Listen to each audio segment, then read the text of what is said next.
Ngayong araw na ito mga bossing ko ay sabay na rin ang pakarwash ng bago naping Mustang mga bossing. At ito po ay palalagyan namin ng pampakintab para siya po ay makaiwas sa mga acid rain mga bossing. Syempre mga bossing ko, ito ay unang sasakyan ng aking bunso mga bossing ko. May motor na po siya. Ito naman yung unang yan sasakyan mga bossing. Yan po mga bossing ko, syempre kailangan ingat na ingat tayo mga bossing. Ayan po mga bossing ko, nagpa-home service po kami mga bossing ko para talagang nababantayan ng ayos mga bossing. At yun nga po mga bossing ko, ay talaga namang napakakintab po niya nang ito po mga bossing ko ay natapos. Talagang sulit naman ang binayad. Parang 9,000 plus mga bossing. Kulang-kulang 10 mga bossing ko ang mga binayad po dito.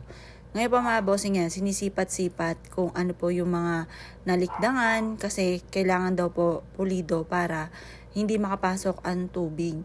At yun nga po ay yung